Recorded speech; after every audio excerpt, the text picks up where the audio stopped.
बिस्मिल्लाहिर्रहमानिर्रहीम। अस्सलाम वालेकुम। Welcome to Sheri novels arc. कहानी शुरू करने से पहले चैनल को सब्सक्राइब कर लें और बेल बटन दबाकर नई कहानियों का नोटिफिकेशन हासिल करें। शुक्रिया।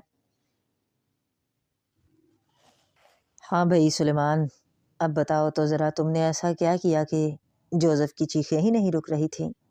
मैंने उसको हाथ भी नहीं लगाया था दुरखान, बस अपना असल चेहरा दिखाया और वो बेचारा सीधा जहन्नुम चला गया। सुलेमान ने हंसते हुए कहा। क्या? दुरखान ने हैरत से झटका खाया था। तुमने उसे मार दिया? सुलेमान वो हैरत से बोला। दुरखान, मैंने कहा ना कि मैंने उसे हाथ नहीं लगाया था, मैंने बस उसे अपना असल चेहरा दिखाया। जैसे ही तुम कमरे से बाहर निकले मैं अपनी असल शक्ल में आ गया। पहले तो उसकी चीखें बुलंद होती गईं। मैं जैसे ही थोड़ा आगे बढ़ा उसने एक लंबी चीख मारी और वहीं हवा में उसका सर एक जानब ढलक गया। शायद उसके दिल की धड़कन बंद हो गई थी। ओह, ये तो अच्छा नहीं हुआ दुरखान। एक इंसान को तुमने मारा है, दुरखान बोला। मैंने इंसान को नहीं बल्कि शैतान को मारा है दुरखान। अच्छा अब बस भी करो, कोई और बात करो। सुलेमान ने बात बदलने का कहा। छोड़ दिया बात को, बस मैं चाय रखता हूँ, सुबह से कुछ खाया ही नहीं है। दुरखान कमरे में बड़ी केतली उठा रहा था। अच्छा ठीक है, जब तक तुम चाय बनाओ मैं दरगाह शरीफ से होकर आता हूँ, सुलेमान ने कहा। ठीक है, दुरखान ने जवाब दिया तो खुशबू कमरे से चली गई और दुरखान चाय बनाने का सामान इकट्ठा करने लगा। सफरीना को याद ही नहीं कि उसे जाप करते हुए कितने दिन गुजर गए हैं। शुरू के दिनों में तो उसने थोड़ी थोड़ी देर बाद आंखें खोलकर इर्द गिर्द देखा, लेकिन बाद में जो वो एक ही मंजर देखकर उकता गई तो उसने अपनी आंखें बंद कर ली। पता नहीं ये कैसी जमीन थी कि इतने दिन तक उसने अभी तक रात का अंधेरा नहीं देखा था। शायद इस जमीन पर रात होती ही नहीं थी, लेकिन फिर उस जमीन पर रोशनी कैसी थी? सफरीना ये सोचती भी रही और अपना जाप भी करती रही, लेकिन जब उसे कोई जवाब नहीं मिला तो आंखें बंद करके जाप करने लगी। आज भी सफरीना आंखें ना खोलती, लेकिन शदीद सर्दी की वजह से उसे आंखें खोलनी पड़ी। जमीन पर हर तरफ बर्फ ही बर्फ नजर आ रही थी, लेकिन अजीब बात यह है कि बर्फ आसमान से नहीं गिर रही थी, क्योंकि फिजा बिल्कुल साफ थी। सफरीना की आंखें खुलने पर उसे 2-2 फुट की बर्फ जमीन पर पड़ी नजर आई और नीले रंग की जमीन बर्फ के नीचे छुप चुकी थी। शायद आज सफरीना को जाप करते हुए 20 दिन होने को थे। उसने दिनों का शुमार तो नहीं किया था, लेकिन जिस तरह से वो जाप करने में लगी हुई थी और अपनी भूख को देखते हुए उसे यही लगा कि उसे 2 हफ्तों से ज्यादा का वक्त गुजर गया है। अभी सफरीना को मजीद 40 दिन जाप करना था, लेकिन भूख को महसूस करके सफरीना सोच रही थी कि अगर ये भूख ऐसे ही बढ़ती रही तो वो कैसे करेगी। सफरीना ने सामने नीचे पड़े सिकंदर के चेहरे पर देखा। उसकी खुली आंखें सफरीना को ही देख रही थी। चूंकि सफरीना, सिकंदर और जलील की रूह हिसार में पड़ी हुई थी तो बर्फ से बचे हुए थे, लेकिन सर्दी की शिद्दत हिसार के अंदर भी महसूस हो रही थी। अगर सफरीना चाहती तो जमीन पर पड़ी बर्फ को दोबारा खत्म कर सकती थी। अगर वो चाहती तो सर्दी की शिद्दत को आग लगाकर खत्म कर सकती थी। लेकिन जाप करने से पहले सफरीना से यही गलती हुई कि उसने अपने इर्द गिर्द आग को बुझा दिया, जिसकी वजह से न सिर्फ बर्फ बढ़ती जा रही थी बल्कि सर्दी की शिद्दत भी बढ़ती जा रही थी। लेकिन अब सफरीना कुछ भी नहीं कर सकती थी। अगर वो जाप रोक देती है तो सारे किए किराए पर पानी फेर देगी। ये भी नहीं मालूम कि जाप को खत्म करने के बाद क्या होगा। कुछ बुरा भी हो सकता है। ये सब सोचकर सफरीना जाप को खत्म करने से बाज आ गई। उसके लब अब जाप के अल्फाज पर अबूर हासिल कर चुके थे। अब वो लाशौरी तौर पर बगैर सोचे समझे जाप को पढ़े जा रही थी। ऐसे हालात में बैठ बैठ कर वो बोर हो रही थी। उफ, अगर ये जाप ना होता तो मैं सिकंदर से बातें करके वक्त गुजार लेती। क्या करूं? सफरीना ने शौरी तौर पर सोचते हुए कहा। अब तुम कुछ भी नहीं कर सकती हो, बेहतर यही है कि चुपचाप बैठकर जाप करती रहो, सफरीना ने दिल ही दिल में कहा। उसने दोबारा से आंखें बंद कर ली थी। सुलेमान की वजह से दुरखान लोगों में अब काफी मशहूर हो चुका है। पहले नजदीक गांव के लोग दुरखान के पास अपने मसाइल लेकर आते थे, लेकिन आहिस्ता आहिस्ता दुरखान का नाम सुनकर दूर दराज के शहरों से भी लोग आने लगे। जुनैद खान के वाक़े को 3 हफ्ते गुजर गए थे और जुनैद खान ने दोबारा हुजरे की तरफ रुख नहीं किया था। शायद वो और उसका घर और कारोबार ठीक हो चुके थे। आज सुबह दुरखान नाश्ते से फारिग होने के बाद हुजरे को झाड़ू लगा रहा था और सुलेमान उसके साथ बातों में मसरूफ था जब बाहर गली में गाड़ी रुकने की आवाज आई। लगता है जुनैद फिर आ गया है, दुरखान ने गाड़ी रुकने की आवाज सुनकर कहा। मुझे नहीं लगता दुरखान, क्योंकि वो अब मुकम्मल ठीक हो गया है, ये कोई और होगा, सुलेमान ने नजदीक खड़े दुरखान से कहा। वो दोनों अभी बातों में मसरूफ थे कि जुनैद खान का चेहरा हुजरे में नजर आया। उसके हाथ में एक शापर था। जुनैद खान को सामने देखकर दुरखान मुस्कुरा दिया। अस्सलामु अलैकुम जुनैद साहब, दुरखान ने आगे बढ़ते हुए कहा। उसने अपना हाथ आगे बढ़ाया था। वालेकुम अस्सलाम जुनैद खान। वालेकुम अस्सलाम दुरखान साहब। जुनैद ने मुस्कुराते हुए दुरखान का हाथ थाम लिया। कैसे हैं आप? जुनैद साहब, दुरखान ने पूछा। अल्लाह का करम और आपकी मदद के बाद अल्हम्दुलिल्लाह बिल्कुल ठीक हूँ। जुनैद के चेहरे पर मुस्कुराहट भी भली लग रही थी। दुरखान जुनैद को मुस्कुराता देखकर दिल ही दिल में बेहद खुश था। चलें, अल्लाह पाक का शुक्र है, दुरखान बोला। सबसे पहले तो ये मिठाई लें। जुनैद ने शापर दुरखान की तरफ बढ़ाते हुए कहा। क्या मतलब जुनैद साहब, कहीं अब आप तो नहीं बनने वाले हैं? दुरखान ने हैरत से कहा। अरे नहीं दुरखान साहब, वो भी हो जाएगा एक दिन, लेकिन ये मिठाई मेरी तरफ से आपकी मेहनत का तोहफा है। आपने मुझे इतने बड़े मसले से निकाला है, ये कम है क्या? ओह अच्छा, मैं समझा कि मुबारकबाद दूं आपको, लेकिन कोई बात नहीं, अगर अल्लाह ने चाहा तो ये खुशखबरी भी सुन लेंगे, दुरखान ने शापर पकड़ते हुए कहा। जी दुरखान साहब, अच्छा मैं आपके पास एक और मसला लेकर आया हूँ और उम्मीद करता हूँ कि जैसे आपने मुझे मुश्किलात से निकाला है, वैसे ही मेरी मुंह बोली बहन की मुश्किल भी हल कर देंगे। जुनैद साहब, मुश्किलात हल करने वाली ज़ात अल्लाह की है, हम इंसान सिर्फ कोशिश कर सकते हैं। आप मुझे मुश्किल बताएं, फिर देखते हैं कि मैं क्या कर सकता हूँ। लेकिन आए पहले हुजरे में बैठ जाते हैं, धूप में खड़े रहकर बात करना मुझे मुनासिब नहीं लग रहा है, दुरखान बोला। जी ठीक है। ये कहकर जुनैद दुरखान के पीछे पीछे चलने लगा। दुरखान ने हुजरे का कमरा खोला और अंदर चटाई पर दोनों बैठ गए।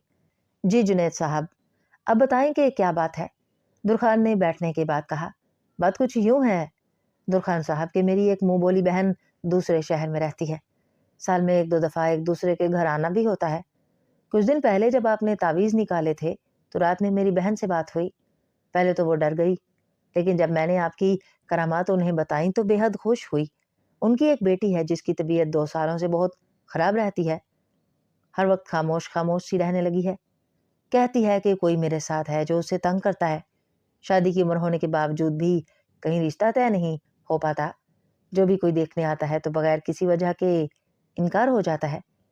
मैंने पहले भी अपनी बहन से कहा कि किसी आलम को दिखाएं, लेकिन वो इन चीज़ों पर यकीन नहीं रखती हैं। लेकिन उस दिन जब मैंने अपनी बात बताई तो उसके दिल में भी ये बात आई कि वो भी अपनी बेटी आपको दिखाए। मैंने सोचा कि पहले आपसे बात कर लूं, क्योंकि उनके साथ कोई ऐसा बंदा नहीं है जो उन्हें यहाँ ले आए। 2 बेटियां हैं और तीसरी खुद है, इसलिए वो यहाँ नहीं आ सकती। मैंने उन्हें कहा कि मैं कोशिश करूंगा, आप मेरे साथ वहाँ चलें। अब अगर आप बुरा ना मनाएं तो उस बहन की भी मदद कर दें, प्लीज़। क्या नाम है उस लड़की का? दुरखान ने नाम पूछा। हदीका नाम है, जुनैद ने नाम बताया। नाम सुनकर जुनैद ने अपनी आंखें बंद कर लीं। चूंकि जुनैद दुरखान को ही देख रहा था, इसलिए दुरखान ने नहायत आहिस्तगी से सुलेमान का नाम लिया। मैंने सारी बात सुन ली है दुरखान, मुझे 1 मिनट दो जरा, मैं सब बताता हूँ तुम्हें, सुलेमान ने कहा और फिर कमरे में खामोशी छा गई। दुरखान ने कोई जवाब नहीं दिया था। अभी 1 मिनट भी पूरा नहीं हुआ कि सुलेमान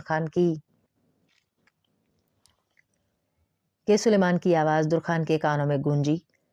हदीका नामी लड़की पर एक जिन आशिक है दुरखान, जिसकी वजह उस लड़की का बाप है जो कि अभी मर चुका है। हदीका के बाप ने अपनी जवानी में एक चिल्ला करने की कोशिश की थी, लेकिन वो चिल्ला मुकम्मल नहीं कर सका, जिसके बाद जिन्नात में से एक जिन उसे मारने पर तुल गया। लेकिन चूंकि हदीका का बाप जिन्नात से बचाव का इल्म रखता था, तो अपनी ज़िंदगी में वो अपने घर वालों को उस जिन से बचाता रहा। लेकिन एक एक्सीडेंट में मौत हो जाने के बाद उस जिन को घर में दाखिल होने का रास्ता मिल गया। जब उसने हदीका को देखा तो बदले की आग में उस लड़की पर कब्जा कर लिया। ये सब उस जिन की हरकत है। सुलेमान ने दुरखान को हदीका के बारे में सब कुछ बताया तो दुरखान ने अपनी आंखें खोल दी। जुनैद साहब, उस बच्ची पर एक शरीर जिन का साया है। दुरखान ने जुनैद को ज्यादा कुछ नहीं बताया। जी दुरखान साहब, मुझे भी ऐसा ही लगता है। अब आप बताएं कि आप मेरी बहन की मदद कर सकते हैं। जुनैद ने सवालिया नजरों से दुरखान को देखा। अरे क्यों नहीं करेंगे, जरूर करेंगे। अल्लाह की बंदी परेशानी में मुब्तला है और अगर मेरी वजह से उसकी परेशानी दूर हो सकती है तो फिर मैं मदद क्यों नहीं करूंगा, दुरखान ने मुस्कुराते हुए कहा। अल्लाह आपका भला करे दुरखान साहब, मुझे भी आपसे यही उम्मीद थी, तो پھر آپ میرے ساتھ کب چلیں گے؟ جنید بولا۔ جب آپ کہیں میں چل دوں گا، بس مجھے اتنی مہلت چاہیے کہ میں اپنا حجرہ کسی کے حوالے کر دوں۔ میرے دنیا میں اور کوئی تو ہے نہیں، بس اس گاؤں کی محبت ہے جس نے مجھے یہاں باندھ رکھا ہے، درخان بولا۔ تو پھر ابھی چلتے ہیں درخان صاحب؟ اصل میں بات یہ ہے کہ میری جب بہن سے بات ہوئی تھی تو میں نے انہیں یہی کہا تھا کہ میں مولوی صاحب کو بہت جلد آپ کے گھر لے آؤں گا، اگر آپ کو مناسب لگے تو ابھی چلتے ہیں۔ میں گھر میں بھی یہی بتا کر آیا ہوں، جنید نے کہا۔ مجھے کوئی مسئلہ نہیں ہے جنید صاحب، آپ چلیں، گاڑی سٹارٹ کریں، میں حجرے کی چابی مسجد کے مؤذن کو دے کر آتا ہوں۔ درخان یہ کہہ کر اٹھ کھڑا ہوا۔ درخان کو دیکھ کر جنید بھی اٹھ کھڑا ہوا۔ درخان نے کمرے پہ پڑا تالا اٹھایا اور پھر دونوں حجرے سے باہر نکل آئے۔ باہر نکل کر درخان نے حجرے کو تالا لگایا اور پھر مسجد کے ساتھ والے گھر کا دروازہ کھٹکھٹایا۔ ایک چھوٹی سی بچی گھر سے باہر آئی جسے درخان نے پیار کرنے کے بعد چابی پکڑا دی اور اسے یہ بھی بتا دیا کہ شہر سے باہر جا رہا ہے تو پریشان مت ہونا۔ بچی کو یہ بات سمجھ آئی یا نہیں، لیکن درخان مطمئن تھا کہ چابی مل جائے گی تو مؤذن سمجھ جائے گا۔ اس کے بعد درخان جنید کی گاڑی میں بیٹھ گیا۔ جنید نے گاڑی سٹارٹ کی اور پھر وہ دونوں دوسرے شہر کے سفر کے لیے روانہ ہو گئے۔ چونکہ یہ سفر لمبا بھی تھا اور نیا بھی تھا تو درخان بیچ بیچ میں جنید سے شہر سے متعلق باتیں پوچھتا رہا۔ رستے میں ایک ہوٹل پر رک کر جنید نے کھانا منگوایا۔ کھانا کھا کر دونوں پھر سے گاڑی میں بیٹھ گئے۔ جب گاڑی شہر میں داخل ہوئی تو شام ہو چکی تھی اور فضا میں اذانوں کی آواز گونج رہی تھی۔ درخان نے ایک مسجد کو دیکھ کر جنید سے گاڑی روکنے کا کہا اور پھر نماز پڑھنے کے لیے مسجد میں چلا گیا، جبکہ جنید وہیں گاڑی میں بیٹھ کر درخان کا انتظار کرنے لگا۔ نماز پڑھنے کے بعد ان کا باقی کا سفر شروع ہوا۔ اس وقت گاڑی شہر کے بازار میں سے گزر رہی تھی۔ یہ شہر جنید خان کے شہر کی نسبت کافی بڑا تھا۔ لوگوں کا ایک ہجوم تھا جو سڑکوں پر چل رہا تھا۔ درخان نے شہر میں چھوٹی بڑی گاڑیاں بھی دیکھی تھیں۔ شہر میں آدھا گھنٹہ گاڑی دوڑانے کے بعد جنید نے گاڑی ایک گھر کے سامنے روکی۔ 2 مرتبہ ہارن دینے کے بعد ایک 12 سالہ بچی گھر سے باہر نکلی اور اپنے ماموں کو دیکھ کر واپس اندر دوڑ گئی۔ اس نے گیٹ نہیں کھولا تھا۔ تھوڑی دیر بعد ایک عورت کا چہرہ گیٹ پر نظر آیا جو جنید کو دیکھ کر مسکرائی تھی۔ یہ شاید جنید کی منہ بولی بہن تھی۔ گیٹ کھلا تو جنید گاڑی کو اندر لے آیا۔ شاید اس گھر میں پردے کا کوئی نظام موجود نہیں تھا کیونکہ جنید درخان کو گھر کے اندر لے گیا تھا۔ جنید کی منہ بولی بہن کافی عمر کی لگ رہی تھی جو اپنی دونوں بیٹیوں کے ساتھ ایک چھوٹے سے گھر میں رہ رہی تھی۔ جنید نے درخان کا تعارف گھر کے دونوں افراد سے کرایا، لیکن درخان کو ابھی تک حدیقہ نظر نہیں آئی تھی۔ اس عورت نے اپنا نام شکیلہ بتایا تھا جو ایک سرکاری اسکول میں ٹیچر تھی۔ درخان اور جنید کو کمرے میں بٹھانے کے بعد شکیلہ چائے بنانے کے لیے چلی گئی۔ جب چائے تیار ہو کر شکیلہ واپس آئی تو اس کے ساتھ 2 لڑکیاں تھیں جن میں سے ایک حدیقہ تھی۔ یہ میری بیٹی ہے اور یہ اس کی دوست سکینہ ہے۔ اس بیچاری کا ابھی 1 مہینے پہلے ہی منگیتر کا ایکسیڈنٹ ہوا جس میں وہ بیچارہ فوت ہو گیا، شکیلہ نے دونوں لڑکیوں کا تعارف کراتے ہوئے کہا۔ دونوں لڑکیوں نے درخان کو سلام کیا اور درخان کے سامنے ہی موجود کرسیوں پر بیٹھ گئی تھی۔ مجھے یہ سن کر بہت افسوس ہوا بہن، لیکن ہمیں اللہ کی رضا میں راضی ہونا چاہیے اور اللہ کی طرف سے دی گئی کسی بھی آزمائش میں صبر کرنا چاہیے۔ درخان نے ابھی یہ الفاظ ہی کہے تھے کہ حدیقہ کرسی پر بیٹھے بٹھائے ہی زمین پر گر گئی۔ اس پر غشی کا دورہ پڑا تھا، جھاگ اس کے منہ سے نکل کر زمین پر گر رہی تھی۔ شکیلہ بیٹی کہہ کر حدیقہ کی طرف دوڑی۔ ساتھ بیٹھی لڑکی جس کا نام شکیلہ نے سکینہ بتایا تھا، اس نے جلدی سے حدیقہ کو تھام لیا۔ سلیمان، جنات کا اثر ہے اور وہ اس وقت اس کمرے میں موجود ہے، سلیمان نے درخان کے کان میں بات کہی تھی۔ شکیلہ بہن چھوڑ دیں حدیقہ کو اور آپ بھی سائڈ پر ہو جائیں، درخان نے شکیلہ اور سکینہ سے کہا۔ دونوں نے جب درخان کی بات سنی تو خاموشی سے پرے ہو گئیں۔ ان کے چہرے پر پریشانی واضح ہو رہی تھی۔ حدیقہ کی آنکھیں اوپر کوٹ گئی تھی، ایسا لگ رہا تھا کہ اس کی جان نکلنے والی ہے، لیکن سلیمان جانتا تھا کہ یہ سب جن کی شرارت ہے جو ایسی حرکتیں کر کے سب کو پریشان کر رہا تھا۔ کون ہو تم اور کیا نام ہے تمہارا؟ درخان نے لہجے کو کرخت بنا لیا تھا، لیکن حدیقہ نے کوئی جواب نہیں دیا۔ سکینہ بھی درخان کو حیرت سے دیکھ رہی تھی۔ اسے سمجھ نہیں آ رہی تھی کہ حدیقہ زمین پر پڑی تڑپ رہی ہے اور یہ آدمی اس سے نام پوچھ رہا ہے۔ کیا آپ کو نظر نہیں آتا کہ یہ بیمار ہے اور آپ یہاں بیٹھ کر اس کا نام پوچھ رہے ہیں؟ سکینہ نے غصے میں درخان سے کہا۔ آپ برائے مہربانی خاموش رہیں، شکیلہ بہن اس لڑکی کو منع کریں، درخان نے سکینہ اور شکیلہ دونوں سے کہا۔ सकीना को दुरखान की ये बात बुरी लगी, लेकिन फिर शकीला को खामोश देखकर वो भी खामोश हो गई। तुमने सुना नहीं मैंने क्या पूछा है? दुरखान ने गुर्राते हुए हदीका से कहा, लेकिन उसे अभी भी कोई जवाब नहीं मिला। तुम ऐसे नहीं समझोगे, मुझे एक पानी का गिलास भर कर दें। दुरखान ने कहा तो शकीला दौड़ती हुई कमरे से बाहर गई और पानी का एक गिलास भर कर लाई। दुरखान ने 3 तावुज़ पढ़कर पानी पर दम किया और पानी से भरा गिलास हदीका के मुंह पर उछाल दिया। जैसे ही पानी हदीका के चेहरे पर गिरा, उसने एक जोरदार चीख मारी। हदीका की ऊपर को चढ़ी आंखें सही तो हो गई, लेकिन अब हलकों से बाहर निकलने वाली थी। मुंह से गिरती झाग आधे मुंह पर लग गई थी। निकल जाओ, यहां से निकल जाओ, हदीका मर्दाना आवाज में बोली। क्या नाम है तुम्हारा? दुरखान ने दोबारा पूछा। हदीका की हालत देखकर सकीना की हालत भी बुरी हो गई थी। उजरे लब कुछ पढ़ रही थी, शायद कोई दुआ पढ़ रही थी। निकल जाओ, हदीका जोर से चीखी और फिर वो मुंह ऊपर को उठाए चीखती गई। अचानक उसकी गर्दन पीछे को मुड़ने लगी। ये मंजर देखकर कमरे में मौजूद तमाम लोगों की चीखें निकल गई थीं। जिन हदीका की गर्दन तोड़ने जा रहा था। संभालो इसे, अचानक दुरखान जोर से चीखा। यह इशारा सुलेमान के लिए था, लेकिन बाकी लोग समझे कि दुरखान उन्हें कह रहा है। वो सब हदीका की तरफ तेजी से दौड़े। इससे पहले कि वो सब हदीका को संभालते, अचानक हदीका ने जोर से पीछे को झटका खाया। उसका सर जोर से कुर्सी से टकराया था। हदीका के मुंह से एक लंबी सी आह निकली। उसका सर ढलक गया था। शकीला अपनी बेटी को ऐसी हालत में देखकर कांप गई थी। उन सबको लड़की से दूर करो, सुलेमान ऊंची आवाज में बोला। दूर हो जाओ सब, दुरखान चीखा। दुरखान की आवाज में इतनी शिद्दत थी कि सब जहां थे वहीं रुक गए थे। मैंने उस जिन को उस कमरे में बंद कर दिया है, अब वो यहाँ से कहीं नहीं जा सकता। दुरखान, लड़की ठीक है, इसे कुछ नहीं हुआ है। सुलेमान ने दुरखान को बताया। जिन उस लड़की के जिस्म से निकल चुका है और अब इस कमरे में बंद है, इसलिए सब उस लड़की से दूर रहो। जिंदगी और मौत के दरमियान कश्मकश में मौजूद सामने पड़ी हदीका को देखकर सब पर सख्ता तारी था, लेकिन वो सब दुरखान के सामने मजबूर थे। अब दुरखान ही उनका सहारा था, इसलिए दुरखान की बात सुनकर सब परे खड़े हो गए। तुम अपनी उंगली मुंह के सामने करके पढ़ते जाओ और मुकम्मल होने के बाद अपनी उंगली पर फूंक मारना। इसके बाद उस उंगली की मदद से हदीका के इर्द गिर्द एक दायरा बनाना।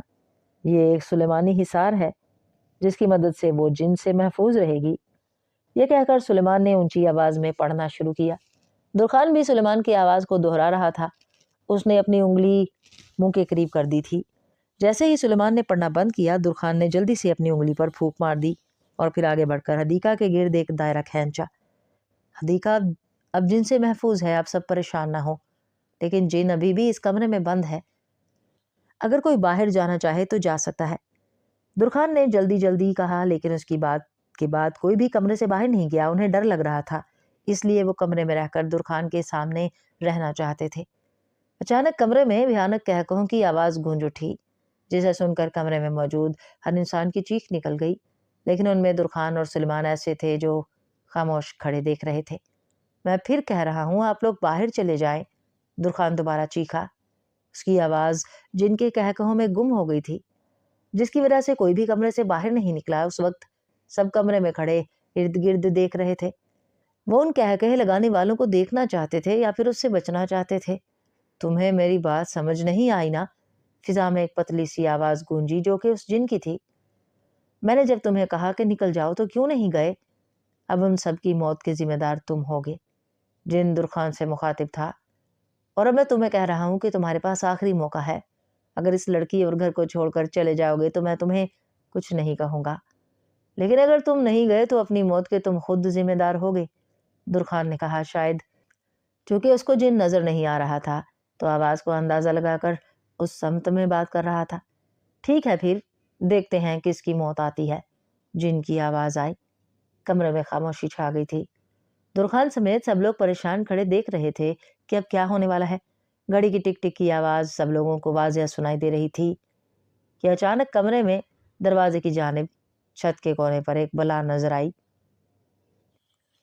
ये ना इंसानी शक्ल का था, ना कोई जानवर था। दुरखान के देखते ही उसने जमीन पर छलांग मारी और दरवाजे के सामने आकर खड़ा हो गया। ये जानवर नुमा इंसान को देखकर सबकी चीखें निकल गईं और फिर कमरे में चीखों का ना थमने वाला सिलसिला शुरू हो गया। اس نے ابھی تک مجھے نہیں دیکھا ہے درخان۔ سلیمان کی ہنستی ہوئی آواز درخان کے کانوں میں گونجی۔ انسان نما بلا دروازے کے سامنے کھڑی کہہ لگا رہی تھی اور کمرے میں تمام لوگوں کی چیخیں گونج رہی تھیں۔ درخان بھی اس بلا کو دیکھ کر خوف زدہ ہو گیا تھا، لیکن سلیمان کی بات سن کر اس کی ڈھارس بن گئی۔ اس بلا کے سارے جسم پر لمبے لمبے بال تھے، جس نے اس کے پورے جسم کو کالے رنگ سے ڈھانک رکھا تھا۔ لمبے لمبے کان اور سامنے کے نکلے تیز اور نوکیلے دانت جن سے رال ٹپک رہی تھی۔ بلا نے زور سے بھیڑیے کی آواز نکالی تو کمرے میں زلزلہ سا آ گیا۔ سامنے دیوار پر لگی سارے فوٹو فریمز زمین پر آن گرے، جبکہ الماری میں رکھے برتن اپنی جگہ سے ہل کر الماری میں ہی گرتے جا رہے تھے۔ بلا نے بھیڑیے کی آواز کیا نکالی کہ شکیلا بھی غش کھا کر زمین پر گر گئی۔ وہ بھی ہوش ہو چکی تھی۔ اب کمرے میں سکینہ، جنید اور درخان موجود تھے، جبکہ سلیمان غیبی حالت میں کھڑا درخان کی پکار کا انتظار کر رہا تھا۔ اور پھر بلا اپنے دونوں ہاتھ زمین پر رکھ کر جانور کی طرح چلتی ہوئی آگے بڑھنے لگی۔ اس کا نشانہ سکینہ تھی، کیونکہ سکینہ اس کے دائیں طرف دیوار کے کونے میں دبکے کھڑے کچھ پڑھ رہی تھی۔ درخان نے جب بلا کو سکینہ کی طرف بڑھتا دیکھا تو زیر لب سلیمان کو پکارا، لیکن سلیمان نے کوئی جواب نہیں دیا۔ درخان نے دوبارہ سلیمان کو آواز دی، لیکن کچھ بھی نہیں ہوا۔ اس سے پہلے کہ درخان کچھ کرتا، اچانک کمرے میں شکیلا کی چھوٹی بیٹی بھاگتی ہوئی داخل ہوئی اور سامنے کھڑی بلا کو دیکھ کر ایک زوردار چیخ ماری اور زمین پر گر گئی۔ اب حالات قابو سے باہر ہوتے جا رہے تھے۔ درخان نے جیسے ہی سلیمان کو بلانے کے لیے لب ہلائے، کمرے میں ایک اور بلا ظاہر ہو گئی۔ یہ بلا پہلے والی بلا کی طرح بدصورت نہیں تھی، نہ ہی اس کے جسم پر بال تھے، لیکن یہ بھی جانور نما تھی، جس کے کان لمبے اور دانت نوکیلے تھے۔ یہ بلا قد میں پہلے والی بلا سے کافی بڑی تھی۔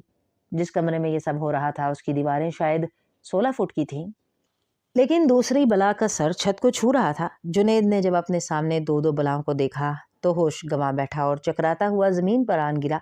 پہلی بلا نے جب اپنے سامنے ایک بلا کو دیکھا تو ٹھٹک کر رک گئی۔ اس سے پہلے کہ دوسری بلا اسے پکڑتی، اس نے کمرے سے باہر نکلنے کے لیے چھلانگ لگائی۔ دروازے کے قریب پہنچتے ہی اس کے جسم کو ایک جھٹکا لگا اور وہ 4 فٹ پیچھے جا گری۔ بعد والی بلا جو کہ سلیمان تھا، اس نے جن کو مزید موقع دینا مناسب نہیں سمجھا۔ جیسے ہی جن کا جسم زمین پر گرا، سلیمان لمبی چھلانگ لگا کر اس کے سینے پر بیٹھا اور اپنے نوکیلے دانت جن کی بالوں سے بھری گردن میں گاڑ دیے۔ جن کی گردن سے سبز رنگ کا مادہ نکلا اور سلیمان کے منہ کو لگنے لگا۔ سلیمان نے ابھی بھی اس بلا کو نہیں چھوڑا تھا اور وہ بلا سلیمان کے لمبے اور نوکیلے دانتوں میں پھنسی خود کو بچانے کے لیے ہاتھ پیر مار رہی تھی۔ سلیمان نے جن کی گردن چھوڑ کر اپنا منہ آسمان کی طرف کیا اور ایک زوردار چیخ ماری۔ جن نے جب سلیمان کو چیخ مارتے دیکھا تو اسے ہاتھوں کی مدد سے پکڑ کر دور پھینک دیا۔ دھکا کھانے کی وجہ سے سلیمان پیچھے جا گرا، لیکن اسے چوٹ نہیں لگی تھی۔ وہ دوبارہ سے سیدھا ہوا اور جن پر چھلانگ لگا دی۔